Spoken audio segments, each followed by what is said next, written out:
मम ज्ञानतिमिरान्धस्य ज्ञानञ्जनशलाकया चक्षुरुन्मीलितं येन तस्मै श्रीगुरवे नमः। नमः विष्णुपादाय कृष्णप्रेष्ठाय भूतले श्रीमते भक्तिवेदान्त स्वामिन्यति नामिने नमस्ते सारस्वते देवे गौरवाणी प्रचारिणे निर्विशेष शून्यवादी पाश्चात्य देश तारिणे नित्यानंद नमस्तुभ्यं प्रेमानंद प्रदायिने कलौ कल्मषनाशाय जानवापतये नमः। नमो महावदन्याय कृष्ण प्रेम प्रदायते कृष्णाय कृष्ण चैतन्य नामने गौरतुसे नमः। जय श्री कृष्ण चैतन्य प्रभु नित्यानंद श्री अद्वैत गदाधर शिवासादि गौर भक्त वृंदा। हरे कृष्णा कृष्णा कृष्णा हरे हरे हरे राम राम राम हरे हरे। हरे कृष्णा। तो आप सभी भक्तों का हार्दिक स्वागत है आज के गौर कथा में। श्री चैतन्य महाप्रभु के ऊपर कथा हम लोग चर्चा कर रहे हैं। Adi Khanda chapter 5 eating the mendicant Brahmana's offering. So Navadvip में एक तैर्थिक ब्राह्मण, तैर्थिक मतलब तीर्थ स्थान में भ्रमण करने वाला ब्राह्मण पहुंचा। जगन्नाथ मिश्रा उसका बहुत अच्छे से स्वागत किए, सत्कार किए, उसको रिक्वेस्ट किया कुकिंग करके आप भोग लगाइए भगवान को और प्रसाद पाइए। तो पहला अटेम्प्ट किया, जैसे भोग लाने बैठा निमाई बालक आ गया, एक मुट्ठी लेकर के खा लिया, बोला हाय हाय चिल्ला दिया, कैसा बालक है। जगन्नाथ मिश्रा क्रोधित होकर के पहले बार में तो मारे नहीं, ज्यादा डांटे नहीं, बाजू वाले रूम में छोड़ दिए, जाओ। फिर जब दोबारा कुकिंग करके फिर रिक्वेस्ट करने पे दोबारा कुकिंग किया, वापस से जब भोग लगाने बैठा घंटी बजाते हुए, भगवान आओ खा लो, तो आ गए भगवान और एक मुट्ठी लेकर के फिर खा लिए, फिर से चिल्लाया हाय हाय। तो जगन्नाथ मिश्र इस बार बहुत क्रोधित हो गए, ये दूसरी बार हो गया और उसको छड़ी लेकर के मारने के लिए दौड़े। बिल्कुल क्या आज तो इसको पूरा सबक सिखा दूंगा, सब सिखा दूंगा, ये बहुत मेरे को क्या मूर्ख समझ के रखा है, ऐसे ऐसे करके बोल के भागे। हाँ, तो लेकिन जो सगे संबंधी लोग तो बोले थे क्यों इतना, वो बेचारा 2.5-3 साल का बालक है, उसको क्या है, इतना बुद्धि थोड़ी ना है, क्या सही क्या गलत है तो बुद्धि है नहीं उसको। जिनको ये बुद्धि होती है कि ये सही गलत है उसको मारना चाहिए, उसको पीटना चाहिए, उसको डांटना चाहिए, तो समझ सकता है। लेकिन जिसको पता ही नहीं है कि ये सही ये गलत है तो उसको उसको ज्यादा डांट के क्या फायदा, मार के क्या फायदा, वो तो ऐसे ही करेगा। तो इसलिए बोल रहे हैं कि मारी ले कौन व सीखी बे हेन नाय स्वभावे शिशुर चंचल मति हाय। He will not learn simply by being beaten. Children are all restless by nature. कि मारने से केवल कोई सीख नहीं पाएगा वो, क्योंकि बच्चे जो हैं स्वभाव से क्या होते हैं, चंचल होते हैं। तो माँ के मारने से कोई फायदा नहीं होगा, इसलिए आप ये मत करिए, छोड़ दीजिए। फिर आगे इधर जो ब्राह्मण था, जो भोग लगाया था, उसका क्या हाल है। आथे व्यथे आशीषे तैर्थिक ब्राह्मण मिश्रेर धरिया ते बोले न वचन बालकेरा नाही दो सुन मिश्राय जे दीने जे हबे ताहा आई बारे चान। तो ब्राह्मण बोला जगन्नाथ मिश्र को कि उनके हाथ को पकड़ करके इस प्रकार से बोलता है। जगन्नाथ मिश्र तो छड़ी लेकर के तैयार थे बिल्कुल निमाई को मारने के लिए, लेकिन दौड़ के आया तुरंत ब्राह्मण और हाथ पकड़ लिया, बोला बालक ये नाही दोष सुना मिश्र राय। हे मिश्र राय सुनिए, इसे बालक का क्या दोष है। जे दिने जे हबे ताहे ताहा हाय हाय बारे चाहे।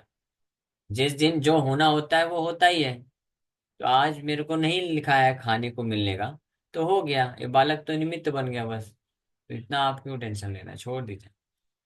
आज कृष्ण न नाही लिखे न मारे सबे जे मर्म कथा कहीं लूं तो मारे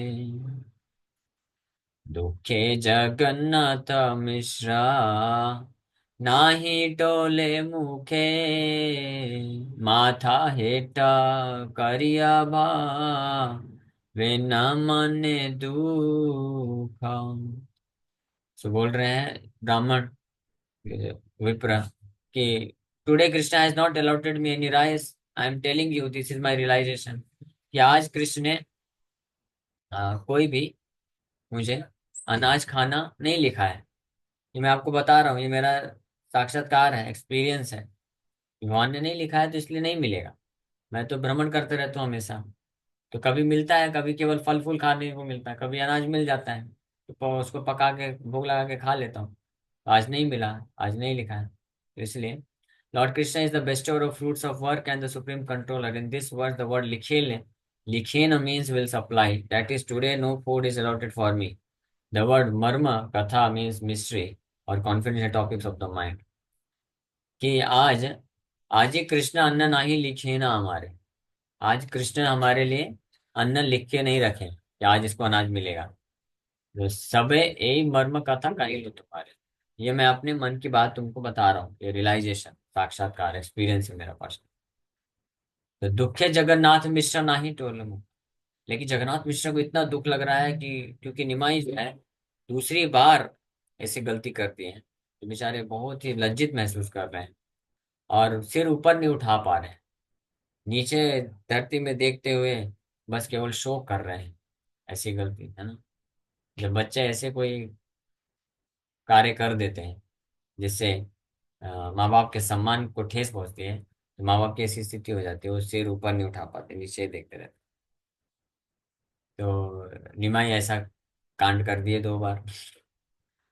तो जगन्नाथ मिश्रा इतने सम्मानित ब्राह्मण हैं और इतने महान, बहुत तैर्थिक ब्राह्मण, सम्मानित ब्राह्मण आए, उनको इतना रिक्वेस्ट करके बुकिंग कराया, और निमाई आकर के भोग लगाते के समय, भोग लगाने के टाइम पे आके खा गया। ये तो बहुत डिसरिस्पेक्ट हो गया।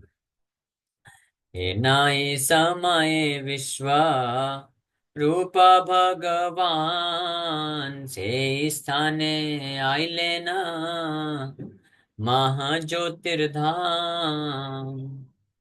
सर्वांगे निरूपम लावण्य रसीमा चतुर्दश भुवनेयो नाही का उपम। तो ऐसी स्थिति में जब दोबारा ये हो गया दूसरी बार कि जगन्नाथ मिश्र इतने लज्जित हैं कि कुछ बोल नहीं पा रहे हैं बेचारे, रिक्वेस्ट भी करने की स्थिति में नहीं मार रहे हैं अपने आप को कि मैं कैसे रिक्वेस्ट करूं वापस से तीसरी बार ब्राह्मण को कैसे रिक्वेस्ट करूं। तो वो विश्वरूप जो बड़े उनके पुत्र हैं, बड़े बेटे विश्वरूप, ये स्थिति को समझ गए और ये समझते हुए वो आ जाते हैं सामने। अब पिताजी के बिहाफ में वो कन्विंस करना है। At that time, the most powerful and effulgent Vishwarup came there. ही समय विश्वरूप भगवान से इस स्थान आए लेना महाज्योति था। बहुत ही तेजस्वी, शक्तिशाली और बहुत ही दिव्य तेज शरीर से निकल रहा है जिनके विश्वरूप भगवान। ये विश्वरूप कौन है? भगवान बलराम है। बलराम के ही अवतार विश्वरूप के रूप में आए हैं। तो वो सामने आ गए और इनको जैसे ही देखेंगे तो ये बिल्कुल, इनका मन जो है मुग्ध हो जाएगा। सर्वांग निरूपमा लावण्य रसीमा चतुर्दश भुवनेयो नाही का उपमा। स्कंधे यज्ञ सूत्र ब्रह्म तेज मूर्ति मंत मूर्ति भेदे जन्मिला आपनी Nityanand. There is no comparison to the matchless sweetness of Vishwarupa's bodily limbs.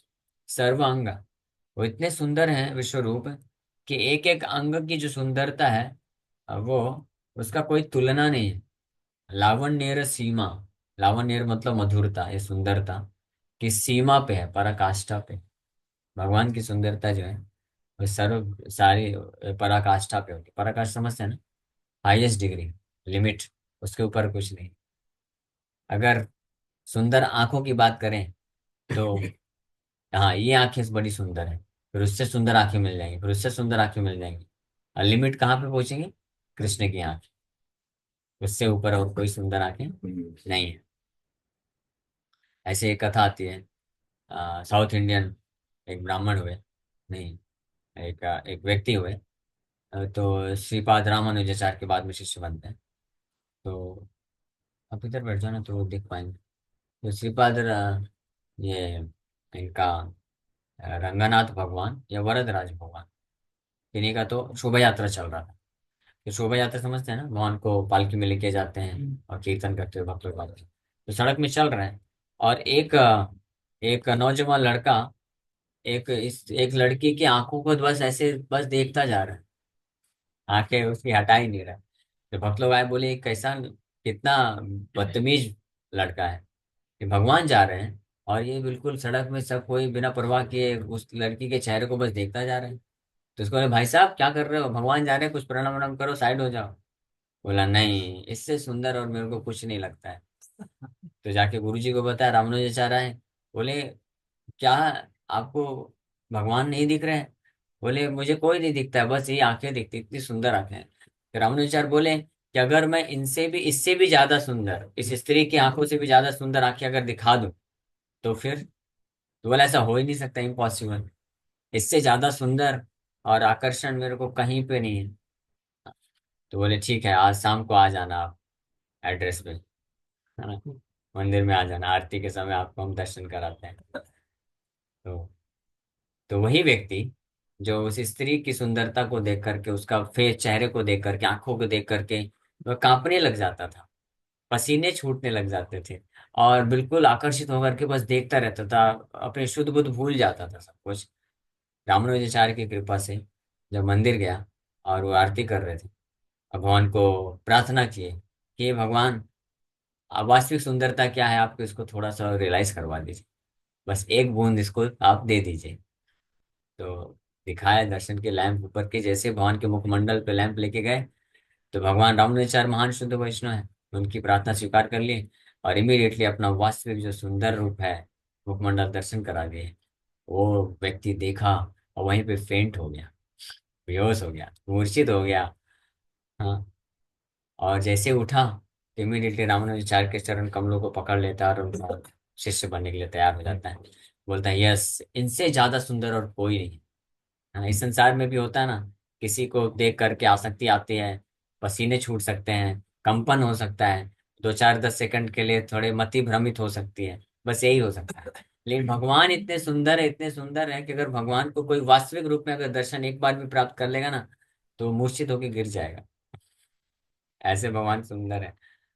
ध्रुव महाराज तपस्या किए थे 6 महीने तक, और तपस्या करने के पश्चात भगवान को हृदय में देख रहा था ध्रुव, और उसी से इतना आनंद मिल रहा था, आंख से अश्रुधारा बह रही थी और पूरी तरह से एब्जॉर्व था। लेकिन अचानक से देखा कि हृदय में भगवान जिनको दर्शन कर रहा है वो गायब हो गए। तो बहुत वो व्याकुल हो गया, और व्याकुलता के कारण आंख खोल दिया, और जैसे आंख खोला तो वो जो हृदय में भगवान को देख रहा, सामने खड़े हैं, चतुर्भुज नारायण के रूप में भगवान खड़े हैं। तो जैसे ही देखा बेचारा, वो तो कांपने लग गया, अश्रुधारा हो रहा है, और मूर्छित होके गिर पड़ा। भगवान बोले, उठो उठो, मेरा स्तुति करो भाई, मैं इतने दूर से आया हूँ, मेरा प्रार्थना करो। उठाए तो उतना आसक्ति इतनी तीव्र उत्पन्न हो रही है, भगवान को देख करके इतना आनंद मिल रहा है, इतना आनंद मिल रहा है कि उसको कुछ सुध बुध नहीं, कुछ समझ में नहीं आ रहा है मैं क्या बोलूं। और पढ़ा लिखा भी नहीं था, बचपन में आ गया था, भक्ति करके भगवान को देख तो लिया 6 महीने में, ज्यादा समय थोड़ी था, 4 5 साल का बालक था। कौन समझ गया बेचारा, स्तुति तो करना चाहता है लेकिन इतना दिव्य आनंद अनुभूति कर रहा, अनुभव कर रहा है मेरे मेरा दर्शन करके, तो इसको कुछ, ठीक है ठीक है, तो इसको कुछ कृपा करना चाहिए। तो भगवान अपना शंख जो है लिए और उसको टंग स्पर्श करा दिया सिर में थोड़ा, तो इमीडिएटली वो थोड़ा सा शांत हुआ और ज्ञान हो गया। तब क्या सुंदर प्रार्थना अर्पण करना चालू कर दिया। तो ध्रुव महाराज की प्रार्थना भागवत में दिया हुआ है। ये है, इसको बोलते हैं असली सुंदरता। भौतिक संसार में सब थर्ड क्लास। ये थर्ड क्लास सुंदरता के पीछे केवल वही व्यक्ति पागल होता है जो भगवान की सुंदरता को एक बूंद मात्र भी अभी तक रियलाइज नहीं किया है, साक्षात्कार नहीं मिला। भगवान की सुंदरता सागर के समान है, उसमें से एक बूंद भी अगर किसी ने एक बार भी टेस्ट कर लिया, तो इस भौतिक संसार के पूरे ब्रह्मांड के, पृथ्वी बस के नहीं, पूरे ब्रह्मांड के सबसे सुंदर से सुंदर व्यक्ति भी उसके सामने क्या हो जाएंगे, सब उनकी सुंदरता फीकी पड़ जाएगी। वो आकर्षण नहीं रह जाएगा, केवल भगवान के प्रति आसक्ति रह जाएगी। इतना पावरफुल है। और ये तो छोड़ दीजिए, ये तो बहुत दूर की बात होगी। भगवान के सानिध्य को प्राप्त करने के लिए, भगवान के दर्शन को प्राप्त करने की लालसा अगर किसी के हृदय में उत्पन्न हो जाती है, अभी तक दर्शन नहीं किया, साक्षात्कार प्राप्त नहीं किया है, भगवान कितने मधुर हैं, कितने सुंदर हैं, उनका रूप कितना सुंदर है, उनकी वाणी कितनी मधुर है, उनके गुण कितने दिव्य हैं, उनके कार्य कितने अद्भुत हैं, उनका प्रेम वात्सल्य कितना अद्भुत है, ये साक्षात्कार नहीं हुआ है। लेकिन बस कहीं शुद्ध भक्तों के बारे से सुन के बस भगवान को प्राप्त करने की एक लालसा हृदय में उत्पन्न हो जाती है ना, तो ऐसा व्यक्ति भी इस संसार के हर प्रकार के आकर्षण को त्याग देता है, त्याग करने की शक्ति प्राप्त कर लेता है। Just imagine. इसके उदाहरण कौन है? भरत महाराज। भरत महाराज पूरे पृथ्वी के राजा थे। कितनी उनकी रानियां थी, बच्चे थे, प्रजा थी, नेम फेम सब कुछ था, नाम सम्मान था, पूजा उनका करते थे लोग। राजा राजा लोग को पूजा करते, मालूम है ना, गुणगान करते, उनको सुबह उठाया जाता, पता कैसे उठाया जाता था? हाँ, उनके गुणों का गान करके उठाया जाता है। ऐसा नहीं कि था इरिटेटिंग अलार्म से नहीं उठते है ना। उनको इतने गाते हुए उनका गुणगान करते थे, तब राजा आंख खोलता था, हाँ मेरा गुणगान हो रहा है इतना सब मिल रहा था। लेकिन भरत महाराज को भगवान को प्राप्त करने की हृदय में लालसा थी कि उनका उनको दर्शन करना है। उस लालसा के कारण ये सब चीजें थर्ड क्लास लगी, और रातों रात अब छोड़ के चले गए जंगल में, और लग गए भजन करने में, हरे कृष्ण कृष्ण कृष्ण हरे हरे, हरे राम राम राम हरे हरे, कि भगवान का साक्षात्कार प्राप्त करना है। और जैसे ही भगवान के साक्षात्कार का एक झलक मात्र मिला, उनको एक बूंद मिलने लग गया, तो वो भगवान का स्मरण इतने एब्जॉर्ब हो गए, नाम जप करते करते एब्जॉर्ब होते हुए एब्जॉर्ब हो गए, और निरंतर आंख से अश्रुधारा बह रही है, रोमांचित हो रहा है शरीर। हाँ, भगवान सामने नहीं है, दिख नहीं रहे हैं, ये अंतर है। इस भौतिक संसार में तो कोई अब मान लीजिए कोई सेलिब्रिटी को देख लिया, अचानक से सामने आ गया, वाह वाह कितना बड़ा सौभाग्य मेरा, और वो पसीने छूटने लग जाते हैं, कांप जाता है कोई व्यक्ति, है ना। लेकिन भगवान को आने का जरूरत नहीं है, भगवान का केवल स्मरण कोई कर लेता है तो रोमांचित हो जाता है। इसलिए ऐसे भगवान के प्रति आकर्षित होना चाहिए, संसार के प्रति क्या आकर्षण है। तो यहाँ पे इस चीज को बता रहे हैं कि विश्व रूप भगवान जब सामने आए, तो वो जो तैर्थिक ब्राह्मण है, तीर्थ भ्रमण करते करते आया था, वो देख करके बिल्कुल क्या अचंभित हो गया, पूरी तरीके से आकर्षित हो गया, मोहित हो गया। सर्वांग निरुपम लावण्य रसीमा, एक एक अंग भगवान के लावण्य यानी मधुरता की सीमा को प्रस्तुत करते हैं। चतुर्दिशा भुवन एवं नाही का उपमा, पूरे चतुर्दश भुवन है, पूरा 14 लोकों में भ्रमण करने में कोई व्यक्ति ऐसा नहीं मिलेगा जिससे तुलना किया जा सके, बोल सके कि हाँ इनका कुछ 1% है सुंदरता। नो कंपैरिजन एट ऑल, तुलना भी नहीं किया जा सकता है। हाँ। जैसे अगर कोई तुलना करे कि मिस वर्ल्ड है, कोई कौन है मिस वर्ल्ड अभी? वेरी नाइस, पता होना भी नहीं चाहिए, मैं तो चेक कर रहा था मुझे लगा कोई तो जवाब दे देगा। हाँ, अच्छा आपको मालूम था, छुपा के रखे, नहीं मालूम, अच्छी बात है, मालूम नहीं। तो फॉर एग्जाम्पल ले लो, कोई भी मिस यूनिवर्स है, तो अगर कोई बोले कि पूछे कि ये मिस यूनिवर्स और ये एक सुअरी है, इन दोनों में ज्यादा सुंदर कौन है? कौन ज्यादा सुंदर है? दूसरा क्या बोले? पिग सुअर। पिग पिग सुअरी। दोनों नहीं है। दोनों ही? क्यों? भगवान सुंदर, हाँ। अरे भगवान तो सुंदर है, मैं एग्जाम्पल पूछ रहा हूँ। तो अगर इस प्रकार से कोई प्रश्न पूछेगा तो ये क्या है? ये तो कंपैरिजन ही नहीं है, बोलेगा ये क्या क्या बकवास प्रश्न पूछ रहे हो, ये कोई कंपैरिजन है? ऐसा कोई पूछता है कि मिस यूनिवर्स की सुंदर है या सुअरी सुंदर है? ये कंपैरिजन अच्छा नहीं है। पिकअप पिकअप का हाँ, पिकअप का थोड़ा मतलब। पीकॉक का जमेगा, अच्छा। तो इसी प्रकार से अगर कोई भगवान को कंपैरिजन करे कि भगवान ज्यादा सुंदर है या इस ब्रह्मांड में कोई देवता है वो ज्यादा सुंदर है, ये उसी प्रकार से अनकम्पेरिजेबल, कंपैरिजन किया नहीं जा सकता, तुलना नहीं, इसलिए बोल रहे हैं चतुर्दश भुवन एवं नाही का उपमा, कि उपमा भी नहीं, उपमा उनके भगवान के सामने कंपटीशन के लिए रख भी नहीं सकते किसी को, जीतना तो दूर की बात है। ये भगवान that is his matchless sweetness. हाँ, स्कंधे यज्ञ सूत्र विश्वरूप भगवान बलराम जो है, उनके स्कंध कंधे से यज्ञ जनेऊ सूत्र है, जनेऊ पहने हुए हैं, और दिख रहा है। और ब्रह्म तेज मूर्ति मनता, ब्रह्म तेज निकल रहा है, जिस ब्रह्म ज्योति के पीछे लोग पागल रहते हैं, कौन ज्ञान मार्ग में निराकारवादी पागल रहते हैं, वो ब्रह्म तेज उनके शरीर से निकल रहा है। मूर्ति मनता इज फॉर्म, डायरेक्ट फॉर्म। मूर्ति भेद जन्मिला आपनी नित्यानंद, ये साक्षात नित्यानंद प्रभु ही, नित्यानंद प्रभु इज डायरेक्टली लॉर्ड नित्यानंद। सर्वशास्त्रैरर्थ सदा स्फुरये जिह्वाय, कृष्ण भक्ति व्याख्यान करये सदा। तो सारे शास्त्र के अर्थ उनके जिह्वा में हमेशा प्रकट रहते थे। वो भी बालक ही हैं, बड़े नहीं है अभी। निमाई 2.5-3 साल के बालक हैं, इनसे कुछ 2-3-4 साल जो है उम्र में ज्यादा है बड़े भाई विश्वरूप। क्योंकि 12-13 साल की उम्र में तो संन्यास ले ली थी, तो उसके पहले की घटना है ये। तो 8-9-10 साल के होंगे।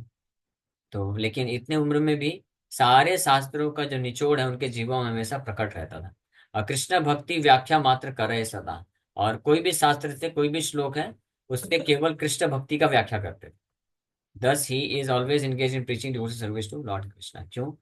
क्योंकि अद्वैताचार्य के शिष्य थे, अद्वैताचार्य के पाठशाला में जाते थे, अद्वैताचार्य सब सिखाते थे कृष्ण भक्ति हर श्लोक। इस प्रकार से बड़े एक्सपर्ट हो चुके थे। ठीक है, आगे चर्चा करें। तो विश्व रूप भगवान को दर्शन करते हैं। अब क्योंकि जगन्नाथ मिश्र तो काफी लज्जित महसूस कर रहे हैं, निमाई ने ऐसा ऐसा कर दिया, 2 बार ब्राह्मण का भोग को डिस्टर्ब कर दिया है, तो लज्जित महसूस कर रहे हैं। लेकिन विश्व रूप समझ गए कि पिताजी लज्जित महसूस कर रहे हैं, लेकिन पिताजी की इच्छा क्या है कि वापस से ब्राह्मण जो आया है इनको वापस से कन्विंस करके इनको खूब फिर से कुकिंग करवाना है, और इनको भूखा नहीं सुलाना है, ऐसा इच्छा है। तो ये जान करके अब विश्व रूप आए हैं, और पहले अपनी सुंदरता से मोहित कर लेंगे, और कर लिया ऑलरेडी। और अब आगे बहुत ही मधुर वाणी से बात करेंगे, तो ब्राह्मण पूरी तरह से मंत्रमुग्ध हो जाएगा उसका। फिर उसको प्रेम से रिक्वेस्ट करेंगे कि प्लीज एक बार और कुकिंग कर लो ना आप। तो ब्राह्मण मना नहीं कर पाएगा। वाह, वो कल आगे चर्चा करेंगे उसके बाद। Okay, thank you very much. Hare Krishna. किसी भक्त का कोई प्रश्न है क्या? पूछ सकते हैं। हरे कृष्णा। सुंदरता को हम इमेजिन भी कर सकते हैं क्या? हाँ, इमेजिन नहीं बोलेंगे उसको, हम इमेजिन नहीं कर सकते। इमेजिन जो शब्द है उसका अर्थ होता है कि आप खुद से सोचिए, लेकिन इमेजिनेशन नहीं होता भगवान की सुंदरता का। भगवान की सुंदरता का रिमेम्बरेंस होता है, स्मरण होता है। और स्मरण का अर्थ होता है कि जैसा कि शास्त्रों में जैसा कि वर्णन है, और जैसे जो महान शुद्ध भक्त होते हैं डायरेक्टली जो साक्षात्कार प्राप्त किए हैं, वो जिस प्रकार से वर्णन करते हैं, तो उनके आधार पे हम लोग स्मरण कर सकते हैं भगवान को, वो किया जा सकता है। लेकिन इमेजिनेशन हम नहीं कर पाएंगे, वो गलत हो जाएगा। मतलब हम सोच सकते हैं कि वो कितने सुंदर थे या फिर नहीं, जैसे हम। यस यस, नहीं हम सोच सकते हैं, लेकिन हम जो सोचते हैं वो शास्त्र आधारित होना चाहिए। और जैसा डिस्क्रिप्शन मिलता है, जैसा शुद्ध भक्तों ने वर्णन किया, जैसे हम लोग जो अभी सुंदरता का वर्णन किए, तो जैसा यहाँ पे वृंदावन दास ठाकुर चैतन्य भागवत ग्रंथ में वर्णन कर रहे हैं कि कैसे भगवान सुंदर है, तो उस आधार पे हम सोच सकते हैं, देख सकते हैं। और भगवान के विग्रह बनाए जाते हैं जो वो उस हिसाब से होते हैं, तो उनको भी हम स्मरण कर सकते हैं। भगवान के विग्रह इतने सुंदर होते हैं, उनको स्मरण किया जा सकता है। बट बेस्ट तरीका क्या है इस कलयुग में? ये श्रवण कीर्तन का जो विधि है, हरे कृष्ण महामंत्र, हरि नाम को अगर हम जितने ध्यान से जप करते जाएंगे, और जैसे जैसे शुद्ध नाम की अवस्था में पहुंचेंगे ना, तो भगवान का आपको स्मरण, ये इमेजिन करने की जरूरत नहीं, सोचने की जरूरत नहीं है। हरिनाम की कृपा से, शुद्ध नाम की कृपा से भगवान का जो रूप है उसका साक्षात्कार मिल जाएगा, भगवान के डायरेक्ट रूप का दर्शन आप प्राप्त कर सकते हैं। ये पॉसिबल है, इसलिए नाम सिद्धि की जरूरत है, हरिनाम की सिद्धि की अवस्था की प्राप्ति की आवश्यकता होती है। ठीक है। Thank you, Hare Krishna. Hare Krishna.